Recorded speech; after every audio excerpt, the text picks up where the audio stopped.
तो बच्चों, आज हम पढ़ाएंगे फसल उत्पादन के अंतर्गत एक चीज है क्रॉप प्रोटेक्शन मैनेजमेंट, फसल सुरक्षा प्रबंधन। आप खूब बढ़िया फसल का उत्पादन कर दीजिए, लेकिन अगर उसकी सुरक्षा पर्याप्त नहीं करेंगे तो उत्पादन पर्याप्त नहीं होगा। प्रबंधन की आवश्यकता है और बहुत सारे ऐसे फैक्टर हैं, चाहे वह बायोटिक हैं या एबायोटिक, दोनों मिल करके फसल को नुकसान पहुंचाते हैं। तो हम कौन कौन से तरीके अपनाएंगे और पहले जानने का प्रयास करेंगे कि हमारा फसल कैसे असुरक्षित है, किनसे असुरक्षित है, और जिनसे असुरक्षित है उसको हम कैसे हटाएंगे, कैसे भगाएंगे। तो इन बातों पर हम ध्यान रखेंगे, तभी फसल बेहतरीन होगा। सिर्फ फसल बो देने से फसल अच्छा हो जाएगा ऐसा नहीं है। आपको विविध बातों पर ध्यान देना होगा।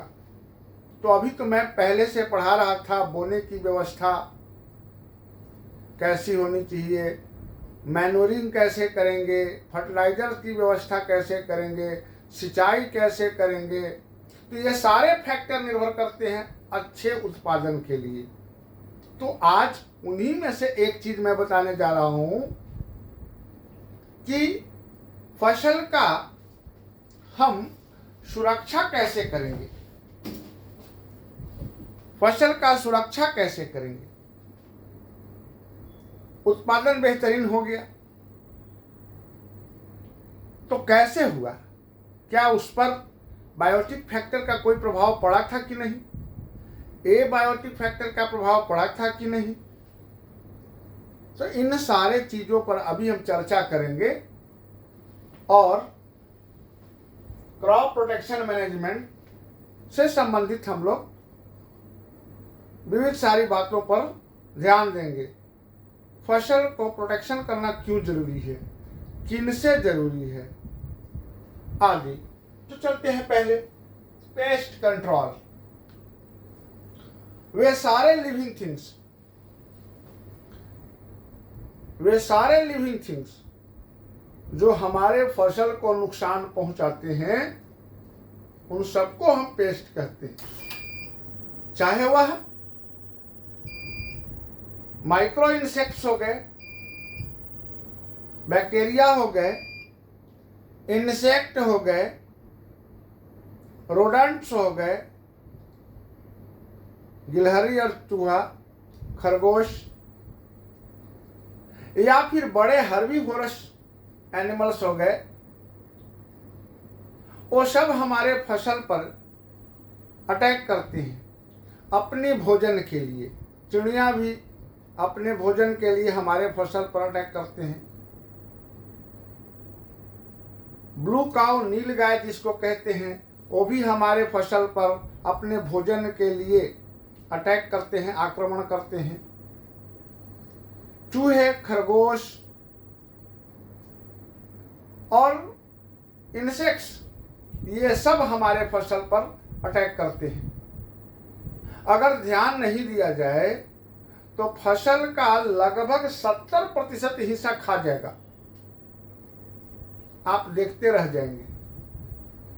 बहुत मेहनत किए थे फसल उत्पादन में और सुरक्षा नहीं करेंगे तो फसल आपके हाथ से निकल जाएगा। जैसे तैसे मात्र 30% आप अनाज प्राप्त कर सकते हैं। लेकिन अगर आप क्रॉप प्रोटेक्शन मैनेजमेंट बढ़िया से समझ लेंगे तो मुझे लगता है कि आप 70% वेस्ट नहीं होने देंगे। 10% वेस्ट को रोक नहीं पाइएगा, 10% तो वेस्ट हो जाएगा, लेकिन 90% आप बचा भी लेंगे। तो गुड मैनेजमेंट अगर करते हैं, बेहतर मैनेजमेंट करते हैं या सर्वश्रेष्ठ प्रबंधन करते हैं, तो हमको लगता है कि वो जो 10% मैंने बोला कि आप नहीं बचा पाइएगा, 100% बचा सकते हैं। बहुत सारे ऐसे मेथड आ गए हैं, तरीके आ गए हैं, समाधान है हमारे पास, जिससे हम फसल को सुरक्षित कर सकते हैं। तो इन पेस्ट का नियंत्रण करना जरूरी है। अब विभिन्न स्टेप पर, खेत से लेकर के आपके भंडारण तक, आपके उत्पादित फसल को नुकसान पहुंचाने के लिए बहुत सारे फैक्टर जिम्मेवार हैं। बायोटिक तो मैंने बता दिया, जो पेस्ट है। एबायोटिक मटेरियल भी है, जैसे टेम्परेचर हो गया, मॉइस्चर हो गया, ये भी फैक्टर है आपके उत्पाद को नष्ट करने के लिए, खत्म करने के लिए। तो अभी हम लोग पढ़ेंगे इसमें कौन कौन से फैक्टर हैं जो हमें नुकसान पहुंचाते हैं। जैसे पेस्ट कंट्रोल तो करना ही, कैसे करेंगे? उसमें फेंसिंग कीजिएगा तो नीलगाय से बच जाइएगा, और पेस्टिसाइड्स का छिड़काव कीजिएगा, इंसेक्टिसाइड्स का छिड़काव कीजिएगा तो इंसेक्ट से बच जाइएगा। पेस्टिसाइड्स का छिड़काव कीजिएगा तो छोटे छोटे कीड़ों से बच जाइएगा। और रह गया रोडेंट, चूहे, तो खेत में फ्यूमिगेशन करते हैं, धुआं करते हैं, उनको भगा देते हैं। पक्षियों को भगाने के लिए हम लोग एक प्रो स्क्रू बनाते हैं, पुतला बनाते हैं, जो पुतला चिड़ियों को भगा डालता है। और भी बहुत सारे ऐसे प्रयास हैं जिससे हमारा सारे ऑब्स्टेकल, बाधा जो फसल को नुकसान पहुंचाते हैं, दूर हो जाते हैं। लिविंग थिंग्स में वीड्स भी आते हैं। वीड्स मतलब घास, अनवांटेड प्लांट। जब हम फसल लगाते हैं तो कुछ अनवांटेड प्लांट भी उगाते हैं। इन अनवांटेड प्लांट को भी हमको हटाना होता है। अब आपने लगाया गेहूं का पौधा और उसमें आके बथुआ उग गया, और जितने भी अनवांटेड प्लांट्स होते हैं, जो वीड्स हैं, इनका क्रॉप प्लांट से ग्रोथ रेट तेज होता है, तो बहुत जल्दी ग्रोथ कर जाते हैं। आपने जितना पोषक तत्व डाला था, फर्टिलाइजर, ह्यूमस खाद, है ना, मैनुअल डाला था, उसका पोषक तत्व वह सब बथुआ या घास सोख लेते हैं, और आपके फसल के लिए बचता नहीं है, तो फसल आपका कमजोर हो जाता है।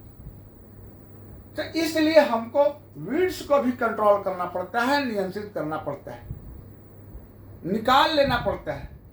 तो कैसे निकालते हैं वीड्स को? वीड्स को निकालने के लिए हम लोग क्या करते हैं भाई? तो मैकेनिकल मेथड्स है ना।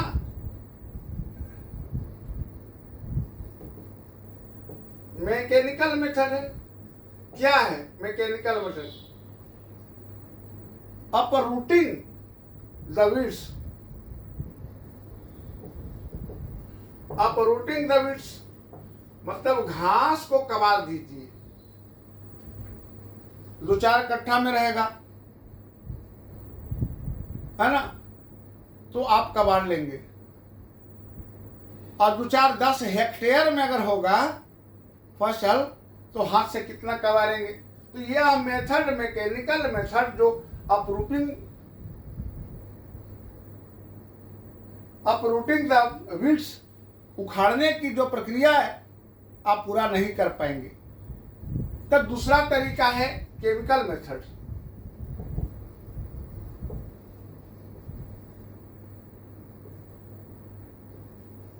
केमिकल मेथड क्या है? स्प्रे करना है,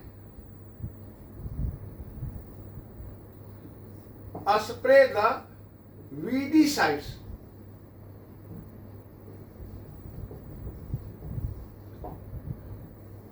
एक केमिकल है वीडीसाइड्स, उसका छिड़काव कर देते हैं तो वीड्स हमारे खत्म हो जाते हैं। तो ये करना पड़ता है हमको, है ना। या तो आप उखाड़िएगा, तो उखाड़ने का जो काम है, अगर कम खेत में बोया हुआ है, थोड़े खेत में, छोटे खेत में बोया हुआ है, सब तो यह मैकेनिकल मेथड काम करेगा। लेकिन अगर विस्तृत खेत में किया हुआ है तो आपसे उखड़ेगा नहीं, खत्म नहीं होगा। तो उखाड़ने का ये सब तरीका हम जानने का प्रयास करेंगे कि वीड्स कौन कौन कितने प्रकार के होते हैं। तो टाइप्स ऑफ वीड्स अगर हम पढ़ेंगे,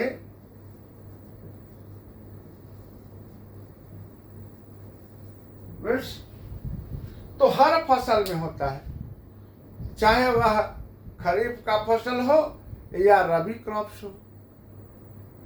तो आप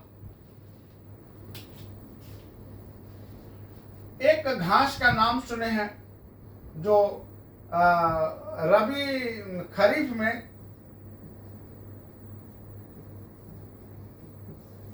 खरीफ क्रॉप्स में पाया जाता है, मतलब बरसात ऋतु में मैक्सिमम निकलता है। यह क्या है?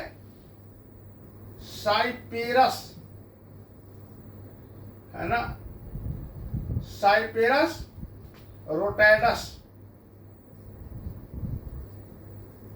साइपेरस रोटैडस जिसको हम लोग मोथा कहते हैं,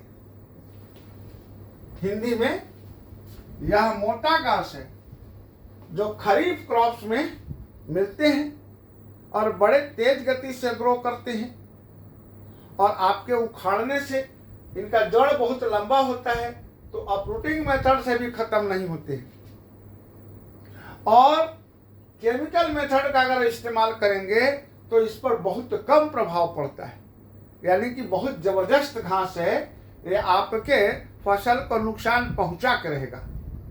तो इसको हटाने के लिए बहुत मेहनत करना पड़ता है, इसकी कटाई करनी पड़ती है, दवा का छिड़काव बार बार करना पड़ता है, तब ये हटता है। इसकी बुआई के समय खेत की बारंबार जुताई करना पड़ता है। इसके रूट जमीन में दबे रहते हैं और समाप्त नहीं होते। एक फसल के बाद जब खरीफ आता है, जब तो वो रूट से फिर निकल आते हैं पौधे। तो इसलिए इनको हटाना बहुत जरूरी है। सभी मेथड लगाना पड़ता है, मैकेनिकल मेथड भी, केमिकल मेथड भी, प्लाविंग मेथड भी। रबी क्रॉप्स में आप देखे होंगे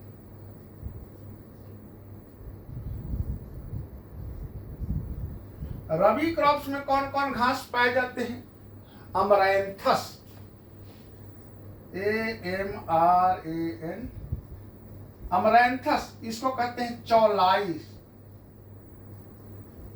चौलाई हिंदी में कहते हैं। अमरैंथस यह पाया जाता है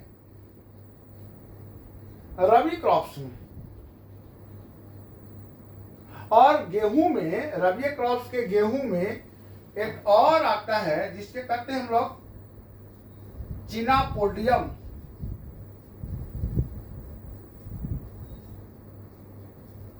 चिनापोडियम को हिंदी में कहते हैं बथुआ। चिनापोडियम खरीफ क्रॉप में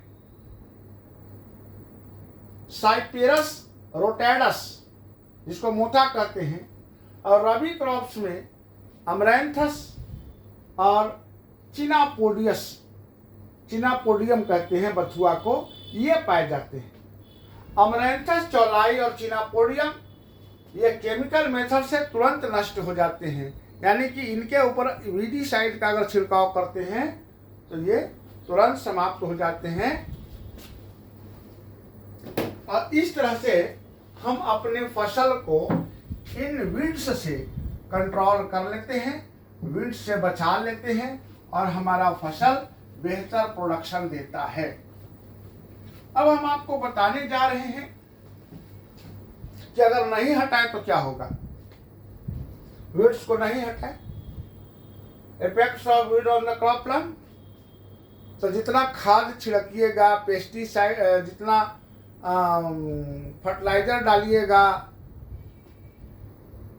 ह्यूमस खाद डालिएगा, मैनुअल डालिएगा, उस सब का पोषक तत्व घास ही यूज कर लेगा, क्योंकि फसल के अपेक्षा घासों का, वीड्स का ग्रोइंग कैपेसिटी ज्यादा होता है और जल्दी से उगाते हैं, आपके फसल को दबा देंगे। तो मत न हटाइए आप वीड्स, आपका फसल का एक दाना भी प्राप्त नहीं होगा। तो प्रभाव तो समझ में आ जाएगा कि क्या प्रभाव है। वीड्स अगर कंट्रोल नहीं किए तो क्रॉप प्लांट को ढक देगा, सारा पोषक तत्व तो वीड्स से ही खा जाएंगे, इसलिए इसका आवश्यकता है। इसके बाद है इंसेक्ट्स पेस्ट कंट्रोल। कुछ कीड़े भी हैं जो हमारे फसल को नुकसान पहुंचाते हैं। जो कीड़े हैं हमारे पास जो फसल को नुकसान पहुंचाते हैं, ये 3 प्रकार के हैं। ये 3 प्रकार के कीड़े हमारे फसल को नुकसान पहुंचाते हैं। कौन से 3 प्रकार के हैं? तो इनको कहते हैं चिविंग,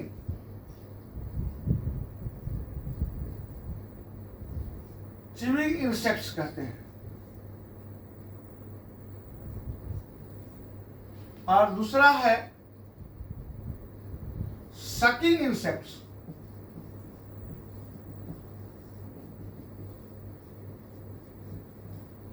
और तीसरा है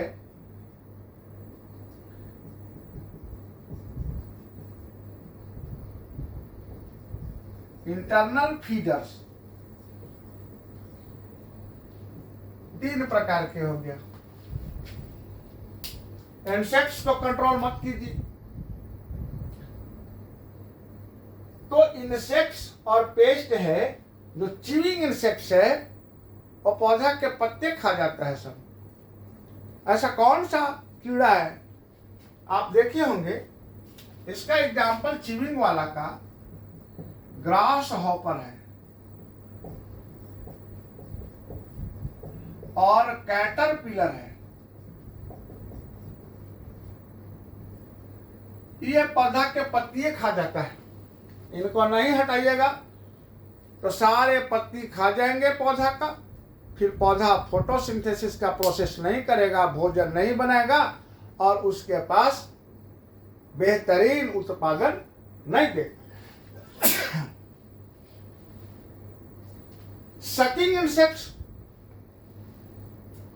चूस लेते हैं, है ना।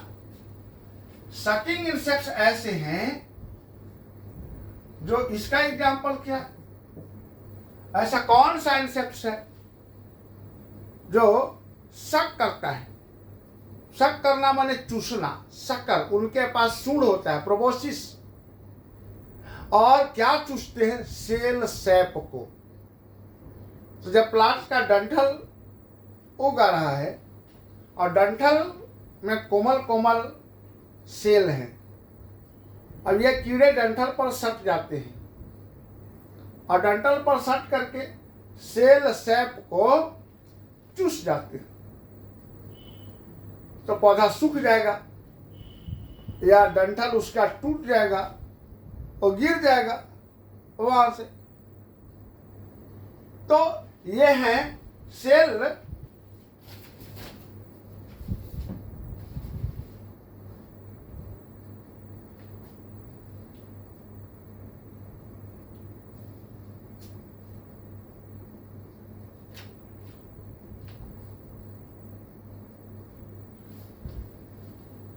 सकिंग इंसेक्ट्स को हम पायरिला कहते हैं। पायरिला।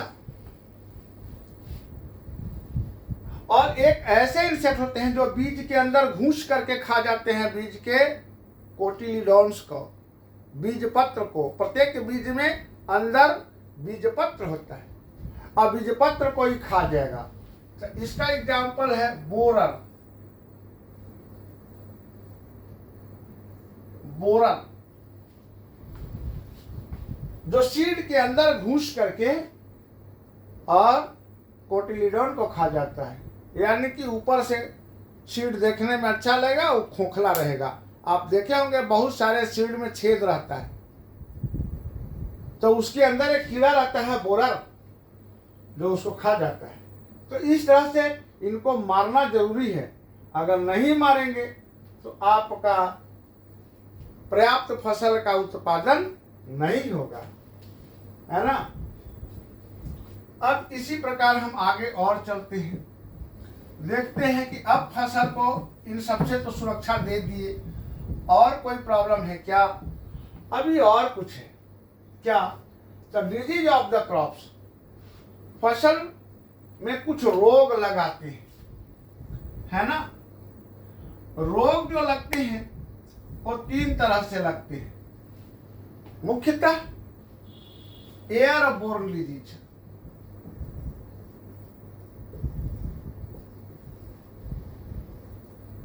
वाटरबोर्न डिजीज,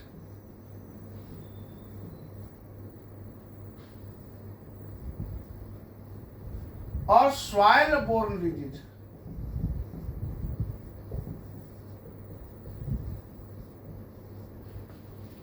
तो पौधों में एयरबोर्न डिजीज भी है। जैसे धान की फसल में ब्लास्ट रोग लगता है, वह एयरबोर्न डिजीज है। वाटर बोर्न डिजीज है और सॉइल बोर्न डिजीज है। तो पौधों में पोषक तत्व अगर पर्याप्त मात्रा में नहीं मिला तो भी रोग लगाता है। जैसे जिंक अगर नहीं दीजिएगा पौधा में, जिंक की मात्रा कम है सॉइल में, तो जितने भी सीरियल क्रॉप्स होते हैं उनकी पत्तियां लाल हो जाएगी। ये लक्षण है देखने का। पानी से बह करके भी रोग लग जाता है, फंगस, है ना। रस्ट है, इसको कहते हैं ब्लास्ट है। ये सब डिजीज है। और फंगी के प्रभाव से रोग लगाता है। तो पौधों में अगर डिजीज लगा रहे तो क्या कामना करते हैं कि उत्पादन ज्यादा होगा। हमको इन रोगों से भी अपने फसल की सुरक्षा करना है। अगर ऐसा करते हैं तभी हमारे फसल का उत्पादन पर्याप्त मात्रा में होगा। इसके बाद है स्टोरेज ऑफ ग्रेन्स। आप उत्पादन तो कर लिए लेकिन स्टोर बढ़िया से नहीं कर रहे हैं, रख नहीं रहे हैं। तो नहीं बढ़िया से रखिएगा तो इस पर 2 फैक्टर ज्यादा हावी हो जाएगा, है ना। 2 फैक्टर ज्यादा हावी हो जाएगा। कौन? तो बायोटिक फैक्टर्स और एबायोटिक फैक्टर्स।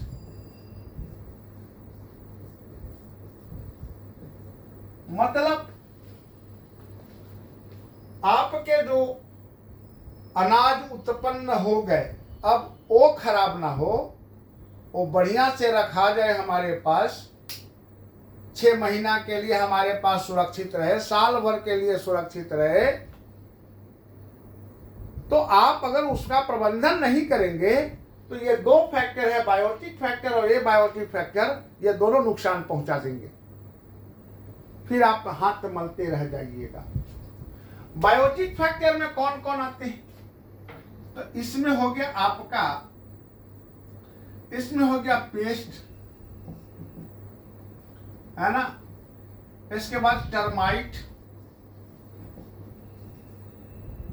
और क्या हो गया, रैट,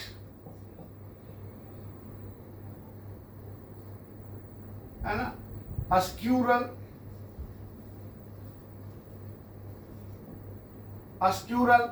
ये सब बायोटिक फैक्टर है। धान के बोरी में कस करके रख दीजिए ऐसी खेत में, तो क्या चूहे बर्बाद नहीं करेंगे? क्या गिलहरियां बर्बाद नहीं करेगी? और दीमक भी लग जाएंगे। नॉन विजिबल माइक्रोब्स भी उसमें लग जाएंगे और आपका फसल नुकसान हो जाएगा। खुले में अगर रख देंगे बिना बोरी के तो बर्ड्स भी नुकसान पहुंचा देंगे, अन्य जानवर भी नुकसान पहुंचाएंगे। तो ये सब बायोटिक फैक्टर्स हैं। इनसे बचाव के लिए हमको ऐसा व्यवस्था करना होगा, उचित भंडारण करना होगा ताकि इनका प्रभाव उनके ऊपर नहीं हो। एयर टाइट डब्बों में रखेंगे, उस पर टर्माइट, चूहे, गिलहरियों का प्रभाव ना हो तो फसल बच जाए। एबायोटिक फैक्टर में क्या आता है? तो टेम्परेचर आता है।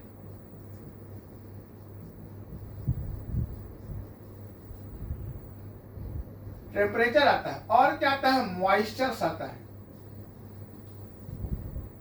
तापमान और नमी, ये दोनों फसल को नुकसान पहुंचाते हैं। अगर मॉइस्चर ज्यादा पड़ जाएगा तो समय से पहले अंकुर जाएंगे, अंकुरन आ जाएगी, जर्मिनेट हो जाएंगे, तो वैसे सीड्स को आप खा नहीं सकते। टेम्परेचर भी नुकसान पहुंचाता है।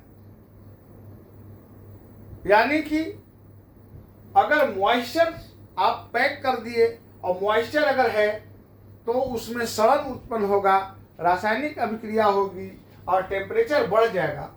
परिणाम स्वरूप सारे सीड्स खराब हो जाएंगे। तो इसलिए हमको पर्याप्त टेम्परेचर पर गर्म करके, है ना, पर्याप्त टेम्परेचर पर गर्म करके और तभी हमको रखना चाहिए। मतलब मॉइस्चर ज़्यादा से ज़्यादा 14% ही होना चाहिए। 14% से ज़्यादा अगर मॉइस्चर सीड में है तो वो रखने लायक नहीं है, भंडारण करने लायक नहीं। तो हम कैसे बचते हैं इन सब से? इनका इस्तेमाल, जो बायोटिक फैक्टर है, इनको मारने के लिए हम क्या करते हैं? कीटनाशक दवाइयों का इस्तेमाल करते हैं, पेस्टिसाइड्स का इस्तेमाल करते हैं, बोड़ा पर केमिकल्स का छिड़काव करते हैं, मालाथियोन, है ना, एल्ड्रिंग, है ना, ये सब जहरीले पदार्थ है। सल्फास की गोली का भी हम इस्तेमाल करते हैं अनाजों में रखने के लिए ताकि कीड़े ना लगे। नीम की पत्तियों का इस्तेमाल करते हैं चावल में या गेहूं में रख करके ताकि कीड़े का प्रभाव ना हो। और चूहों को मारने के लिए, भगाने के लिए हम लोग फ्यूमिगेशन करते हैं, जहरीले केमिकल्स की धुआं करते हैं और उनको भगाते हैं। टेम्परेचर और मॉइस्चर से सुरक्षा कैसे कीजिएगा? तो सुखा करके पर्याप्त मात्रा में उसको सुखा दीजिए और तब उसका भंडारण कीजिए एयर टाइट और डब्बा में। आजकल तो नया डब्बा विशाल विशाल सिलिंड्रिकल स्टील का डब्बा बन गया है जिसको साइलो कहते हैं, और साइलो में अनाज का भंडारण होता है। साथ ही साथ कुछ ऐसे रिएक्टिव मटेरियल्स हैं, सब्जियां, फल, कहाँ रखते हैं इनको? कोल्ड स्टोरेज में रखते हैं, जहां रासायनिक अभिक्रिया ना हो। अत्यधिक ठंडा होने के कारण, टेम्परेचर कम होने के कारण उसमें रासायनिक अभिक्रिया नहीं होता, वो सुषुप्त अवस्था में रहते हैं। आलू को रखना है, आप रख कोल्ड स्टोरेज में, और सुषुप्त अवस्था में रहेंगे, जागृत नहीं होंगे, क्योंकि रासायनिक अभिक्रिया गर्मी से होता है। तो टेम्परेचर, लेस टेम्परेचर रहने के कारण आलू में अंकुरन नहीं होगा, इसीलिए हम उसको कोल्ड स्टोरेज में रखते हैं। तो ये जरूरी है आपको अपनी फसल की सुरक्षा करने के लिए। अगर ऐसा नहीं करेंगे तो फसल का उत्पादन बेहतरीन नहीं होगा और आप हमेशा नुकसान में रहेंगे। प्रिवेंशन एंड कंट्रोल मेथड्स, क्या तरीका है प्रिवेंशन और कंट्रोल? प्रिवेंशन मतलब होता है रोकथाम, कंट्रोल माने नियंत्रण। तो इन जितने भी व्यवस्था इसमें हम देखें, इसमें बहुत सारी ऐसी बात हमने समझा कि फसल को बोते समय यानी कि बोआई से लेकर के कटाई यानी कटाई के बाद भंडारण तक कुछ ऐसे बात करने की है और कुछ न करने की है। फसल को कब काटना है, कितने प्रतिशत नमी पर काटना है, यह सब जानकारी रह करके और तभी फसल की कटाई करनी, तभी भंडारण करना है। अगर हम ऐसा करते हैं तभी हमारा फसल सुरक्षित रहेगा, है ना। तो मैं समझता हूं आप समझ गए हैं। धन्यवाद।